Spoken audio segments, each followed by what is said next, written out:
Okay, everyone, so we have a little bit different format for this seminar today, and I think it's going to be really great and really engaging. So along with Miss Janice Bryant Howroyd, we also have Brian Clark. He will be facilitating a fireside chat with Miss Howroyd, and I would love to introduce you to Brian, and then he will in turn introduce Miss Howroyd for us. So he is my dad. He currently lives in Atlanta, Georgia. He was born in Provo, Utah, but his dad was an Air Force pilot, so he moved frequently to various states across the US. A fun fact is that he still holds high school state records in basketball for the most points scored in a season and a career in Hawaii.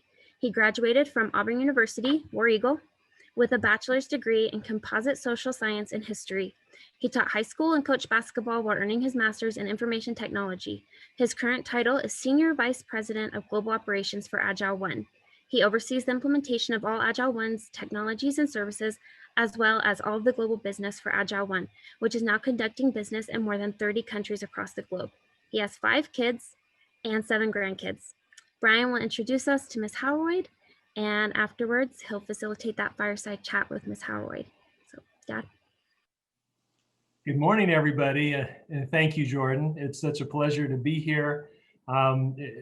It's really awesome for us because when you look at how I grew up, Jordan mentioned that I was born in Provo, so you can probably guess that my dad is a BYU graduate. So my whole life grew up certainly being a big BYU fan. Now that Jordan has graduated from BYU, it's even more near and dear to my heart. So great to be here and really looking forward to spending some time. Thank you to my daughter Jordan for this invitation. I will say that I do have a lot of fun facts about her too, but since we're recording this, I'll save those for another time. As Senior Vice President of Global Operations, I have the privilege of working side by side with an extraordinary leader, a visionary, and most importantly, a wonderful person. Janice Bryant Howroyd, or JBH as she's known all over the world, is simply a phenomenal entrepreneur, a gifted speaker, as you're getting ready to find out. She's an author and a philanthropist. She places her value and care for people at the forefront of everything that she does. Her actions really speak loudly. At its most basic level, this great company that I get to work for, the Act One Group, that Janice founded and has grown into a billion-dollar business, puts people to work. There's a lot of different ways that we do that, but at its heart, we're helping people all over the globe. Working for JBH, as my colleagues and I know, means that we work in an inclusive environment that brings out the best in everybody. It promotes diversity of thought, and it embraces and honors our individual spiritual beliefs and respects our differences. Doing good for others and for our communities is intrinsic to our company culture. We've spent a lot of time this year focused on culture, and I'm so proud of the direction that we're heading and how we have clarified the things that are so important to us. Typically, for somebody like me, it would create a lot of nerves or even anguish to be up here being asked to present with their CEO. However, I'm not nervous at all, only extremely excited because you're about to learn what I already know. You're going to hear some incredible things about JBH and her journey and getting to where she is today, and you're going to have a lot of fun along the way. But most of all, you're going to see this incredibly brave, smart, and determined CEO that I get to work for. Jordan, will you play the introduction video for us? You got it. Special guest speaker today, the first African-American woman to own $1 billion company. She started the company in 1976 with just a few $100s. She's now ranked by Forbes as the second wealthiest self-made African-American woman in America, behind only Ms. Oprah Winfrey. Act One is one of the largest staffing companies in the United States. He's also the first African-American ever named by the Star Group as one of the 50 leading women entrepreneurs in the world. Janice and I were recently both honored at the BET Honors Awards, and she is a true inspiration. She spent almost 40 years helping others find work. She could fill a book with her words of wisdom. Do you feel like the climate has changed for women, and especially for minority women? Let's be clear, the climate has changed, but it's not sunny weather. This journey is not one that I consider having reached success. Rather, I believe I'm on the road of success.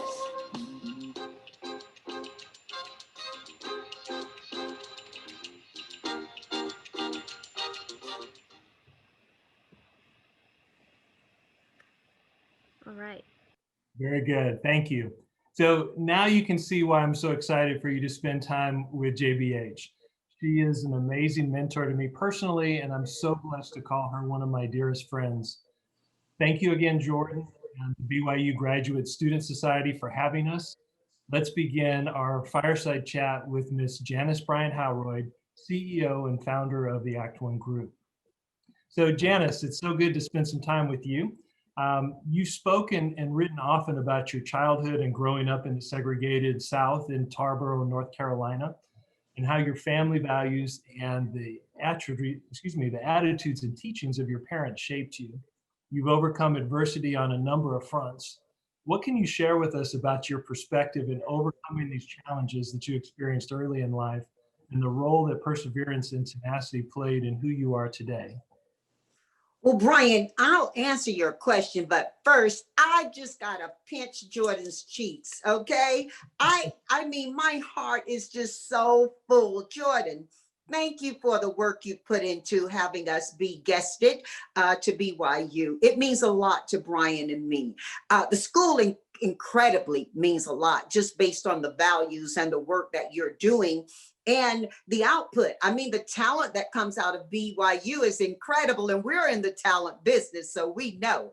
But we're also excited today and grateful to be here. And I do say grateful with an uppercase G, because it gives Brian and me an opportunity to pay in some small way homage to one of your other alumni, Mike Hall. Mike Hall is the CFO of our organization, and we are incredibly blessed to have him be a leader who is also a friend and family to us. And Brian did remind us we're being recorded, so let me just say this, and then we'll edit out if folks don't like it. Mike's been an incredible spiritual leader for us as well, and that's helped our growth. That kind of segues me to answering Brian's question. I'm Southern, y'all. It takes me a long time to get there, but when I'm there, I'm solid. Brian, I did grow up one of 11 children in Tarboro, North Carolina, years ago. That was a technical difficulty.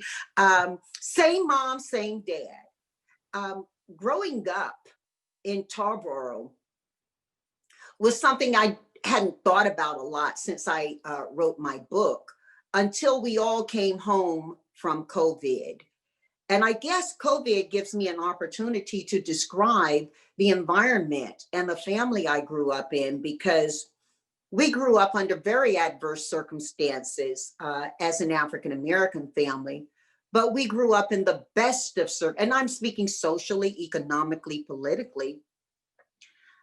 But when you think about it, we grew up in the best of circumstances spiritually and with an ideal of hope.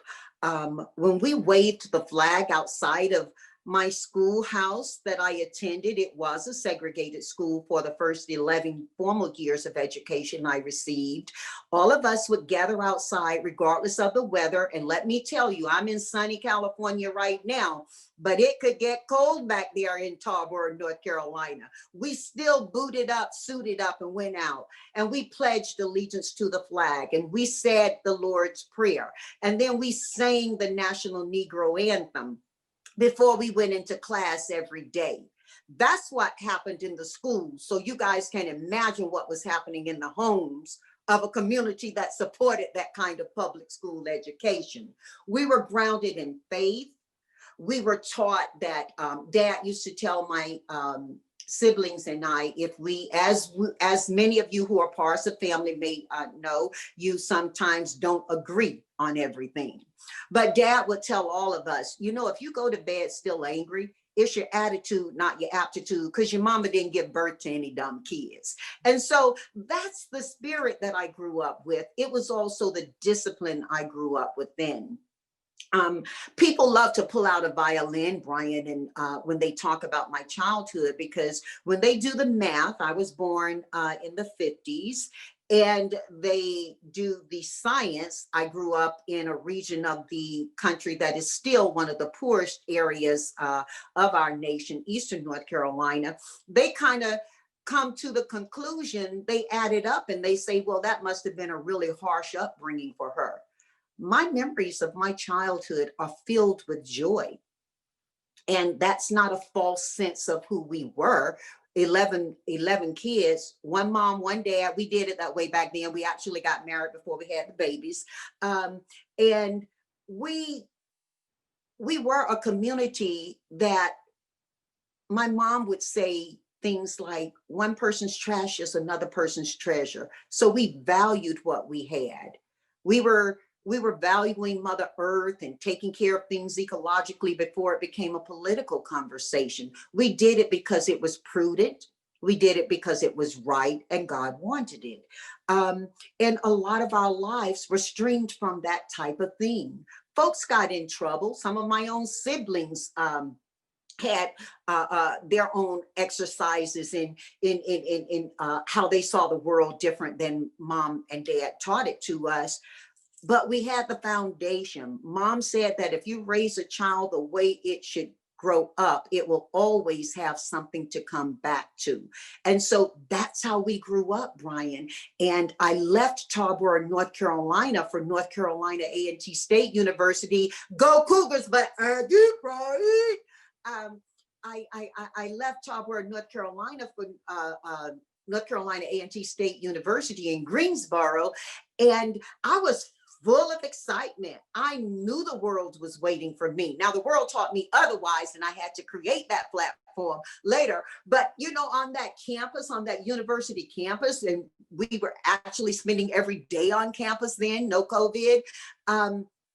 I met people from all over the world. And that's when some of the things that I've been taught, some of the principles that were so important to me, even protocols I'd adopted into my own life, started to get challenged by people I was meeting who didn't grow up with John and Elretha Bryant as parents. They didn't go to Sunday school and Bible school and worship service. And, you know, that wasn't their upbringing. And so I got hit in the face in a real awakening way at about university level.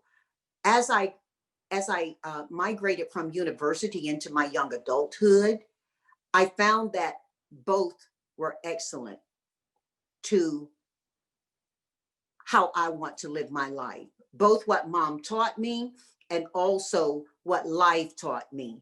And I have to say that I feel really blessed that I had those things happen in that order. I hope that kind of answers your question. I mean, when you're as old as I am, you've got to condense it. There's a lot in there. Absolutely, it did, Janice. And actually, that was a great segue into my next question. So you mentioned graduating from University of North Carolina A&T. I was waiting for you to do another Aggie Pride. Well, I can give it to you. Give me an A, give me a G, give me an I, give me an E. I love it. That's awesome. Hey, Brian, by the way, I don't know if any of our audience is following me on any of my socials, but I just posted about a young man who joined our basketball team. So I want you guys to be following and giving us some support, because we got a star recruit on our basketball team at A&T. And as you do that, as you search me out, let me congratulate BYU on having the #1 team in the nation. I love it. That's awesome. No, you don't, because you didn't go there. You know you hurting. No, but I will still take it with my dad and my daughter. I will still claim it, or at least enjoy it. How about that? Go Cougars. Exactly. So after you graduated, you moved to California, and I'm curious to understand what prompted you or inspired you to make that leap to go start your own business. And then what were some of the early challenges and successes that you experienced in those early days of being a business owner? let's be very clear. I did not come to California to start a business, although it's been a great platform for me to have started a business. We'll see what happens if I can continue to grow one here. The world is changing so fast. But in all seriousness, I came out to California on vacation, and you might say I'm still on that vacation. I came to visit my sister, Sandy, right before I was, my flight was scheduled from Raleigh, Durham to Los Angeles. My dad passed away in a storm, and I actually considered staying at home with my mom and regrouping my career and being there. Mom pulled herself together after about 2 weeks. Mind you, my dad was the only boyfriend she'd ever had. And so he'd been her life partner in every way. They went to school together. This was abrupt and sudden for her. And I thought she needed some nurturing, you know, in the reverse at that time. She took about 2 weeks, pulled herself together and said, the last thing Dad and I want you to do is defer your dream in order that I may continue my life. Take your vacation, enjoy yourself, extend it. I'm going to be all right here. And Mom kept her word. She's better than all right there. It doesn't hurt that I still got 3 other siblings back there who see her every day. COVID or no COVID, don't tell anybody. But they're practicing social distancing, okay? So when I came to California, I came on a vacation to visit my sister Sandy and her husband, Tommy Noonan. Tommy Noonan is known really well in the music industry. He was the guy he's a first generation Irish born man. He grew up in Queens, New York. He liked to brag that he lived down the street from Archie Bunker, which there was no real Archie Bunker. But Tommy was just one of those laughing, loud, big Irishmen who you just felt like you were being hugged by the greatest teddy bear in the world. And that's what received me when I came to LA. He became very important in my life because when he and Sandy left to go to a music industry conference in Italy, he asked me, actually, I asked him and he said, yeah, I could. House sit his office because he took Sophie, his assistant, with him. They were planning to be gone for a week for the conference, and they extended it by 2 as a vacation because the company was paying for the flight. And within those 3 weeks of them being gone, I brought my East Coast practicality to the West Coast, I should say in particular, the Southern California ease of life. I mean, it shocked me. Let me tell you guys something. I'm taking you way back, further back than you probably even, I can't say remember because none of you are as old as I am, but you can even read about.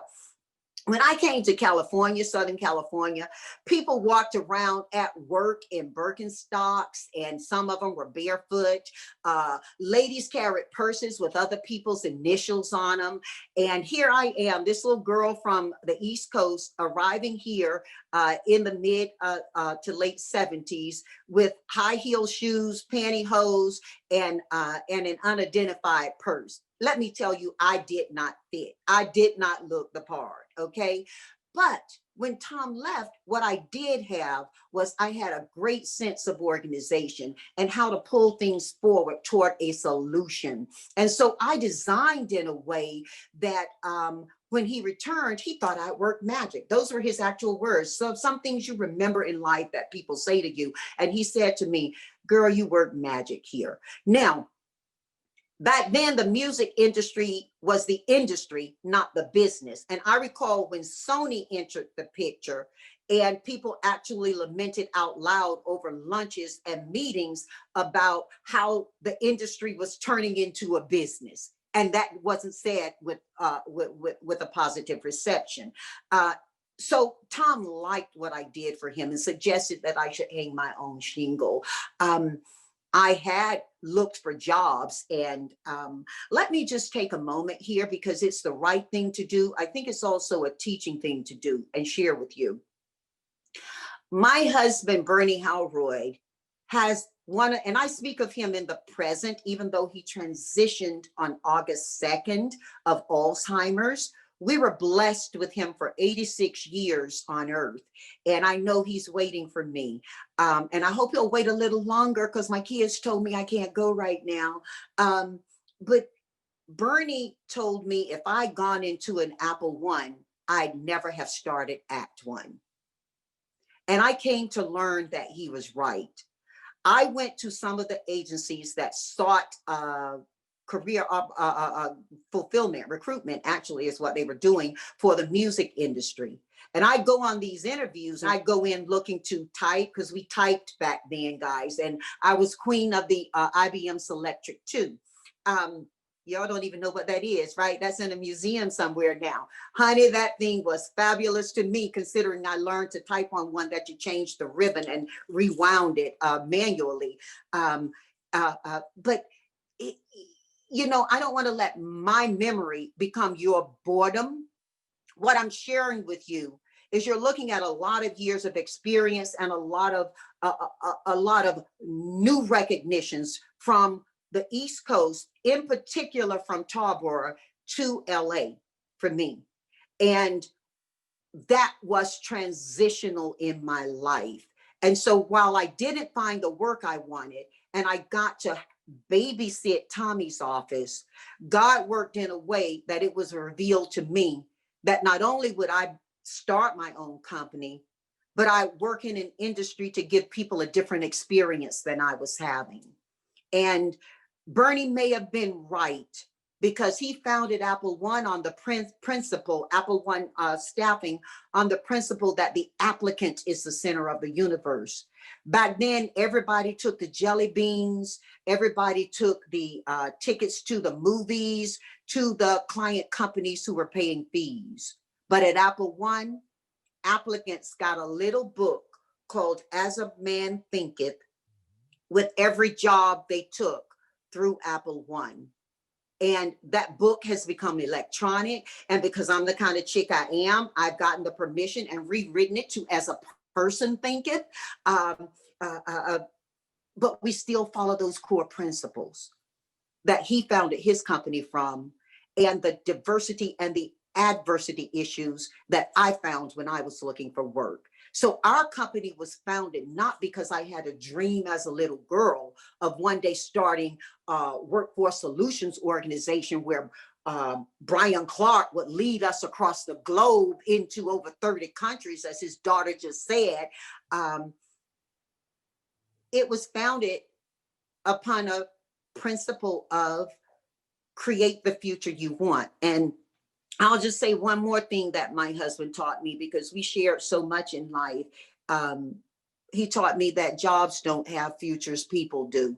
And that's kind of how we built this business, Brian, you know, on the principle that if we can keep the applicant of the center of the universe, if we can understand that whether a company is looking for someone or not, that that applicant has value.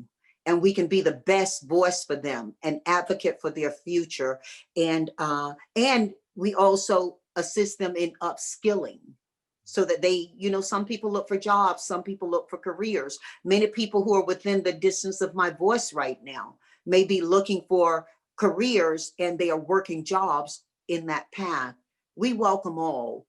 And so, yeah, thank you for allowing me to keep Bernie fresh in my memory as I answer questions for you. But I do believe that so much of what he taught, the world needs right now. There's no doubt about it. Thank you, Janice. Bernie is with us, and everything that he taught, it lives through us. And thank you for sharing some of that with the students at BYU.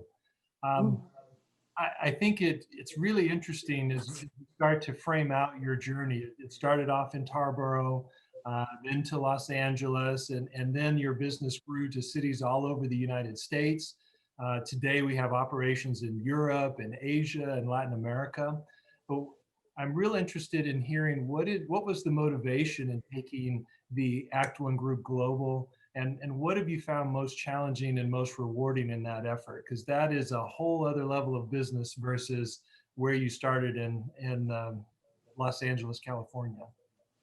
Well, I've been accused of not being a traditional entrepreneur. okay? I take it with pride now. At first it would offend, but now I'm proud of it, because when I see a lot of the behaviors of people who lead organizations today, while I certainly respect that we all approach it differently, I'm kind of okay with my path. And so I believe in something, and you've heard us say it before, many people in our company know it. We think in secret and it comes to pass. Environment is but our looking glass. For me, I dreamed of changing how our organization functioned so that we might participate in larger business opportunities than the local mom and pop stores and small and mid-sized businesses. I wanted, like so many people, right or wrong, to do business with some of those brand names that people know. I mean, most people ask you to hand them a Kleenex, they don't say a tissue, you know? I wanted to be doing business with brand names people knew, right? And that leads me into a conversation about the brand name of Apple as well. In any event, I dreamed of that. And we were this small company, woman-owned, minority-owned company. We weren't getting opportunities with these big companies. And when we did get them, we weren't the prime relationship. We worked under someone else's contract. We worked for the same requirements, those SLAs, you know it well, right? Those service level agreements. We had to meet those QBR projections and do it deliberately, but we might do that with less than 1% of the business, given that they would give 10% to maybe 12 different companies like mine, and 90% will go to the larger organizations. And so how do you get profitable in that scenario? Our solution was to design technologies that enabled us to be not simply nimble, but predictive and highly efficient. We got an opportunity. Let me tell y'all, if you don't believe in angels, if you don't believe in speaking the truth as though it were and having it become, then you have to know that I am an example of that being the truth. Because we got a call from a company that, and I'm going to call some names here in truth and spirit of sisterhood and brotherhood, okay? There was a company back then called Adia. Today, it is the merger of Adia and Echo that you may know as a Deco, a staffing company. Some of you have heard of that name, okay? More of you have heard of Apple One, though. In any event, Adia had the contract with Silicon Graphics. Back then, Silicon Graphics was busy just doing the technology that supported the experience you got when you went to movies like Star Wars. Are these students old enough to know about Star Wars, the movie? I mean, it was really revolutionary for us, but I think these are more the Harry Potter kids, right? In any event, they were doing technology like that. Later, they got government contracts because the technology they employed as in Star Wars is actually technology that we've applied to the government. And that created a shift of the government being the predominant creator of technology today. Now, more technology that we use in the United States is created or conceptualized commercially than it is at the government level. Silicon Graphics got into an argument with Adia over contract, and Adia was kind of holding them up. Please, guys, as you go into business, as you start your businesses, or as you become career professionals, don't hold people up that way. They were holding them up on a contract issue, and they had all of these temps working there. Silicon Graphics had heard about me because I do a lot of public and community stuff. They placed a call into my office and asked if I would come up and meet with them. My brain immediately went to, uh-oh, what have we done? When I got up there, it was more like, wow, can you guys do this? Fast forward, kind of late for that, right? Fast forward, Brian, over a weekend, my sister Trish, my brother Carlton, and Ronnie, who many of you lovingly know in our organization as well, along with me, the four of us went up there. We got all those temps signed up, everybody paid and left reporting on their desks. That Monday morning, the head of HR couldn't believe that over a weekend, she'd gotten more data, especially that she'd been requesting from us, than she'd gotten in a 12-year relationship with Audia. And she wanted to know how we'd done it. I shared with her our technology acceleration, which was designed and created by Zia Islam, who is still with our organization. Another lesson for the students: when people treat you right, treat them right. They wanted to buy our technology. And on the way home, that flight, back then you could run over to the airport, jump on a flight and be home between Northern California and Southern California in the space of an hour. Try doing that now. Well, you can't even get on a flight now. But we did it back there, you know, in that way. And so before I could land, we were getting calls. They wanted to buy our technology.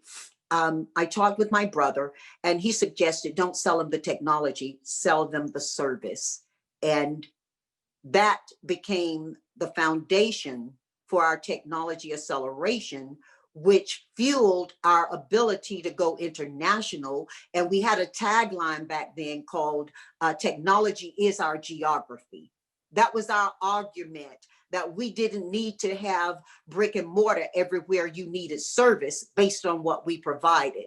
Isn't it interesting that as we're having this conversation now, Brian, that's exactly where everybody is or is figuring out how to be, with people working from home and people working from distance. Even this conference, this session we're having, we're all joining in, you know, in a distance way, and never have we been more together. But we knew that we had something there. And I thought about what he said. Now, let me be honest with you. The idea that they wanted to buy the technology was very attractive, and I was really interested. I'm not going to sit here, beat my chest, put my cape on, and say, hey, I never thought about selling. I did. You know, it was an attractive idea, but it wasn't good enough. And that technology fueled the start of Agile One, which is the company you now lead across the globe, Brian. What a great story. What a great story. And I love hearing about those early decisions that put you on such a strong path that got us to where we are today. So thank you for sharing that. And I like that you hear that. I want also you to hear that treating that company right, regardless of how we were being treated by their agent, is what gained them as our client. They left that company and they became our client. What a great principle in business. Do it right, and the right people will notice and remember that. When you do things right, it does not stay in the dark. Right. When you do things right, it is fueled by light, and light will find its way. Always, always. So speaking of that light, you know, setting up operations on other continents, gaining insight and knowledge about global markets, that's such a huge undertaking. And really, when you think about the global expansion of the Act One Group, it happened in the last 10 years. The company now is doing business, delivering talent, and putting people to work in over 30 countries. For you personally, Janice, what would you list as your keys to success in growing your company from a startup in California, went through all the steps you just talked about, and now today is the billion-dollar global business that we have before us? What would you list as those keys to your success? Well, you mean outside of having some of the best talent in the world, like Brian Clark, to lead the organization forward, okay? Go on, pump your chest. Go on, hit your shoulder. A little bit. Okay. Okay, I do think though that in the time given, I should share those keys, and there are 5 of them. You know, among my many blessings is the opportunity to have, I would say my son, Bernie would say I had a little bit to do with it. So I'll give him that credit.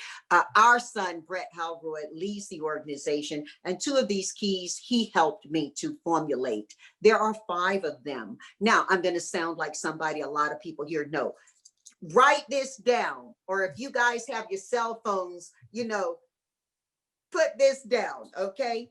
The first key, I'm serious here, Jordan. I really want them, if they take nothing else from this conversation, to take this lesson, these 5 keys for getting there. We call them our 5 keys to getting there, okay? 1, be honest about where you are.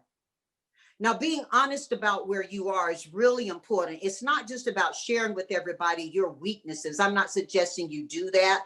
What I'm saying is, being honest about where you are to yourself is important to everything you are going to assess in how you get there. Okay, so you've got to start from a true platform. If you got weaknesses, you can figure out how to fill them, but know them. The second key, network for net worth. NETWORK for NETWORTH.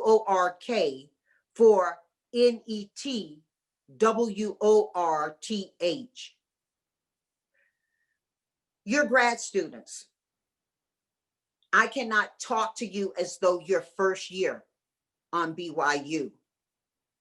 Never would I condescend to that. I have seen, though, that this is a lesson that people can learn. Even leaders of large organizations I've seen have to get self-correct or get corrected on this area of network for net worth. You've got to remember that your net worth is more than your bank account.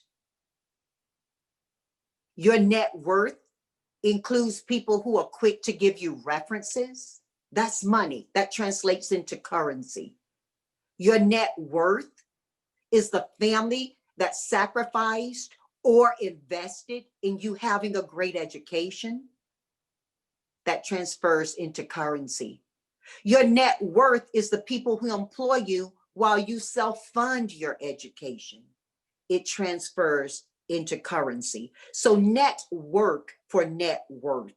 What I'm saying, include people within your network who you can have a reciprocal relationship for net worth. The third key, value the people who are behind you, even as you look to those in front of you.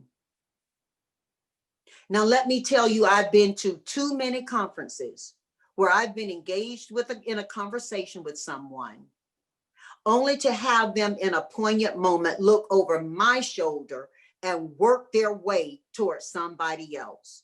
And in our company, we say the most important person you'll ever speak with is the person you're speaking with at that time. Remember that.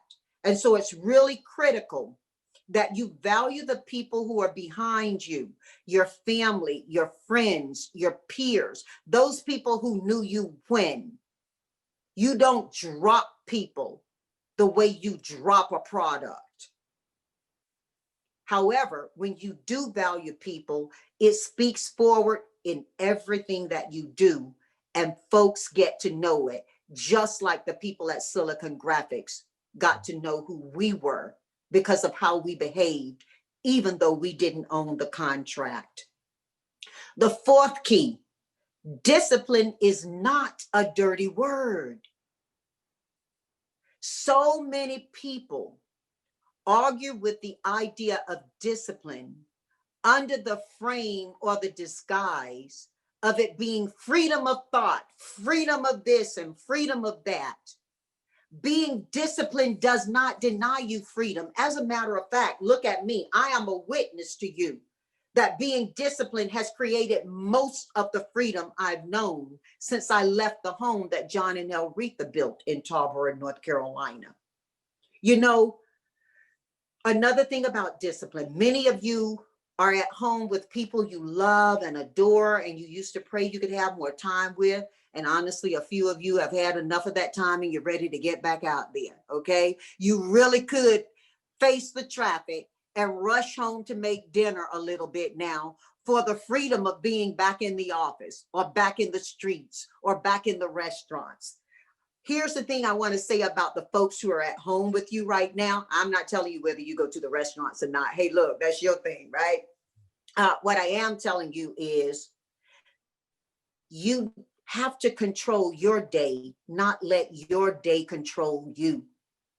Just because you're in front of that device, that laptop, that iPad, does not mean you have the right to deny the people who are in the other room or the room next to you.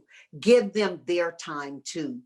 And the last thing about this, discipline is not a dirty word, and how not just how you interact with your family, but with your clients or with your classmates or whoever you have an obligation to. It's important for you to know this.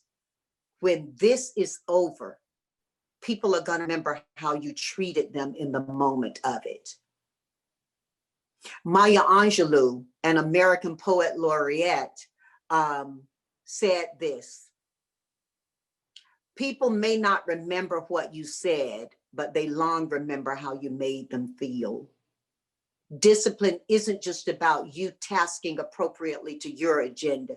It's about you being thoughtful to other people's as they interact with you. The fifth key, build your universe. Perhaps it's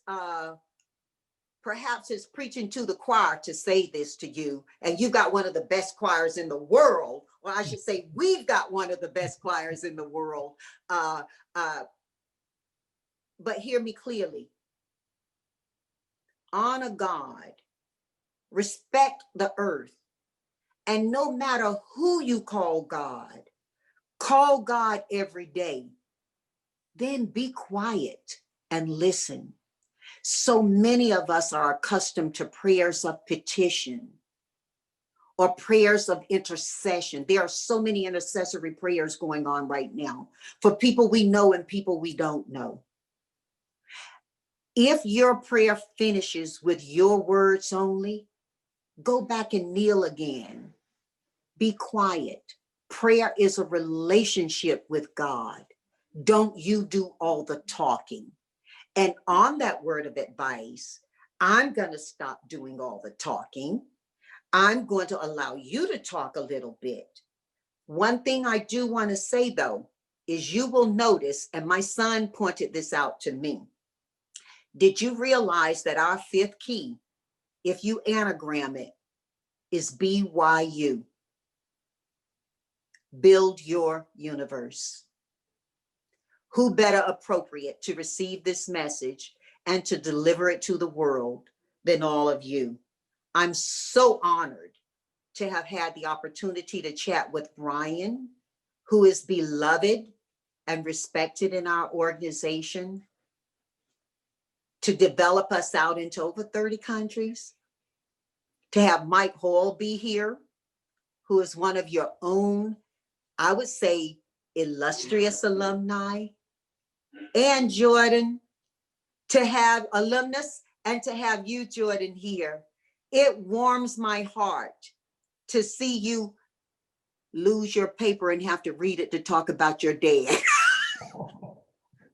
I will remind him of that many more times when we're on flights across the globe.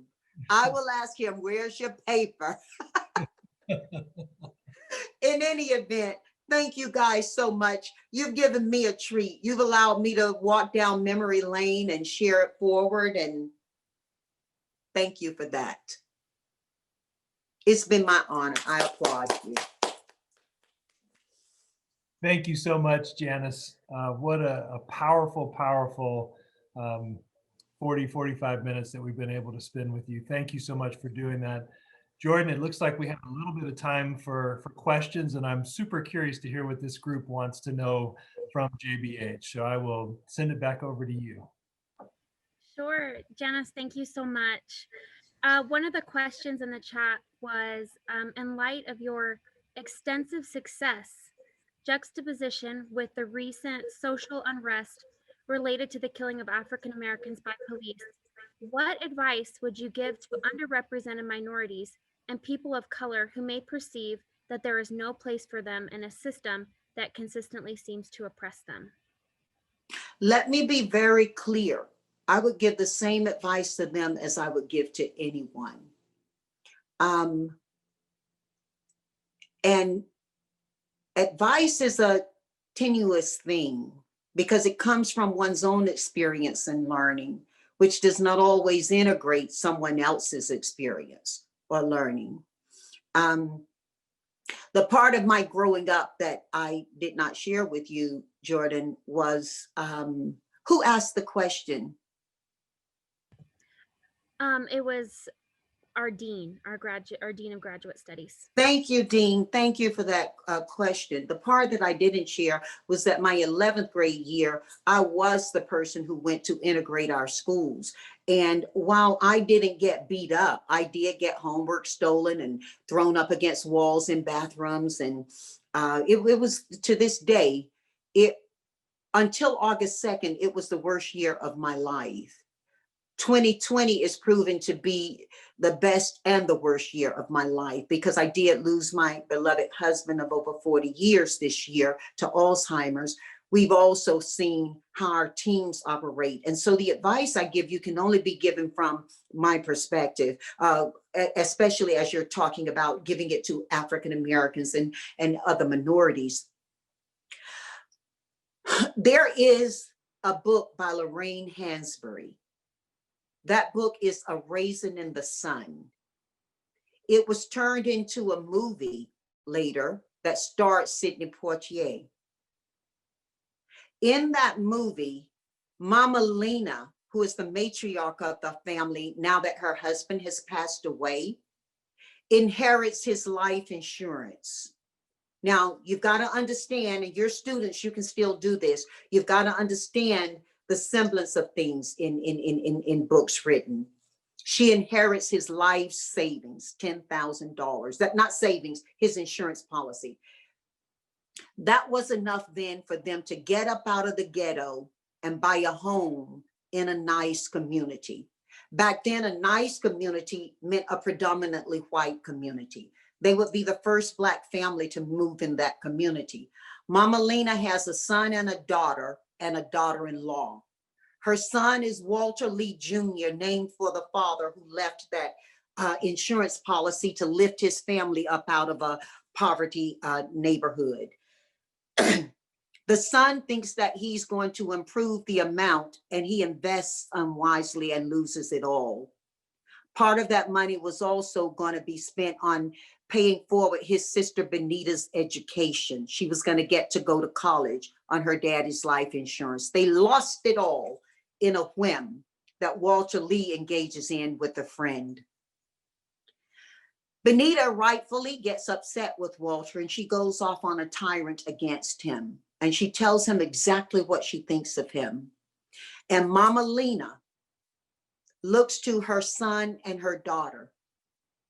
And instead of scolding her daughter who's lost it all, she speaks to her son who's lost it all. She speaks to her daughter and chastises her.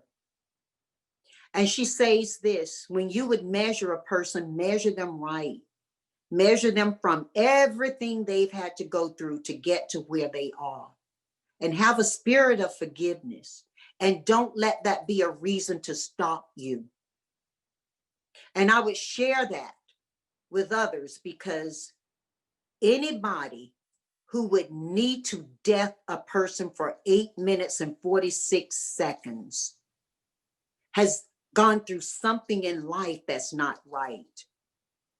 Yet when those people were killed by the young man in South Carolina in the church, the first action of that community was to pray for the young man.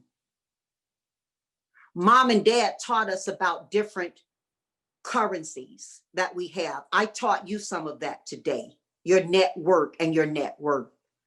Mom and Dad taught us that our strongest currency is our vote. How we vote speaks to who we are. And so I would tell them, don't wait until something bad happens. Stay engaged at your local, your state, as well as your national level. If you engage at the local, the regional level, you're not caught and divided the way we are today at the national level. Now, it takes a lot of generosity of spirit to suggest to someone who's been pulled over by the police, or who's been hurt or harmed or seen neighbors killed, to have to think this way in the moment. But Black Lives Matter is not a moment in our history. It's been a movement in our history for years. And I'm sitting here as recognition that things can change because my mama did not have the opportunities I had. And if I stop in this moment and become so angry that I would destroy everything that we are building forward to, America is a very new experiment in the history of nations and civilization. And so we've got to be deliberate and on point about changing things for the better. You know, a lot of times people get so caught up in guilt about what they've done or what's happening that they let that strangle the opportunity to grow and to improve. There are people who will point, and we were having this conversation this morning at my breakfast. There are people who will point to what's wrong with religion and tell us how, when we change our course or we change our engagement with communities, they want to point to when we didn't do it versus when we do it. Those same people are the first to go buy the newest version of the Apple iPhone or the Samsung Flip. They welcome innovation in technology. Technology changed the course of our company's life. Yet they would scorn and they would guilt people around where they've been as they seek to change. We've got to grow and change together. And there is no room for pointing fingers, but there's all the room in the world for reaching out hands.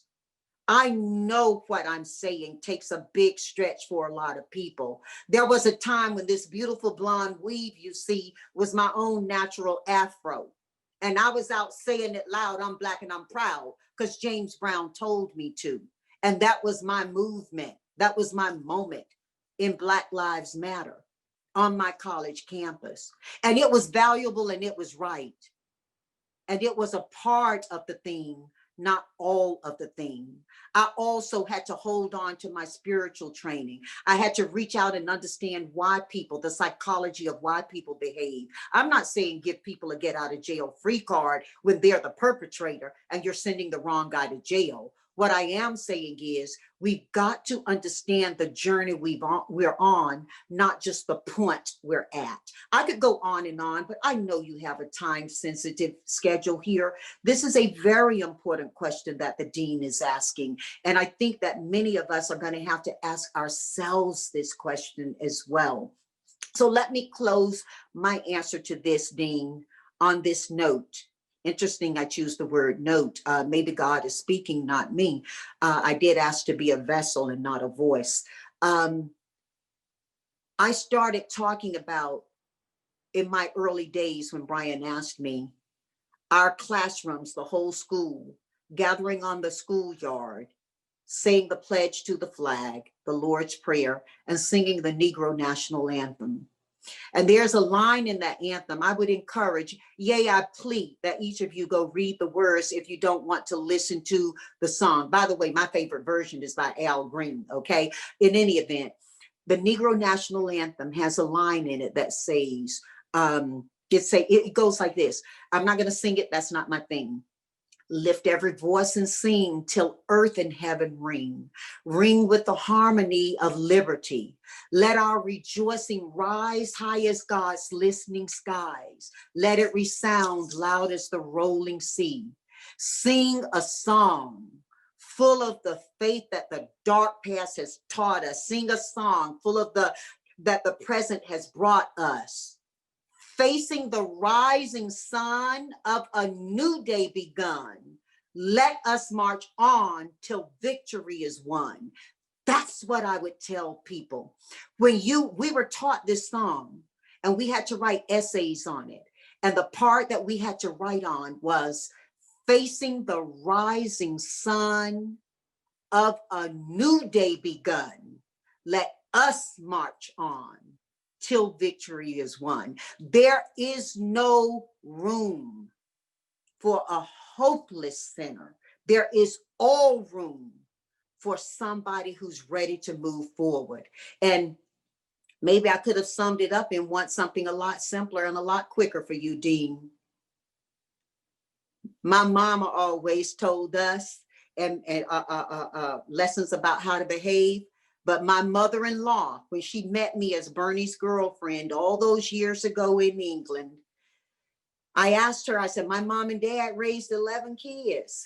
They did pretty well. You only raised 3. What would your advice be for raising children? Mind you, I did say I'm the girlfriend. I ain't got no ring on it. Okay, ain't no babies happening yet. And she said, I can't do her British accent. It was a Lancashire accent. But in her heavy accent, she told me, people more attention pay to what you do than what you say. And she said, your children more attention pay to what you do than what you say. I would say, as difficult as it is, engage your right as a citizen to vote, engage your right as a person to freedom of education, and engage your citizenship and your education to being an example of how people should be. Many people have changed the minds and hearts of folk who would not have them present or see them as equal citizens by how they behaved more than what they said to them. Thank you. Thank you, Janice. That was wonderful. And we wanted to thank everyone for coming today.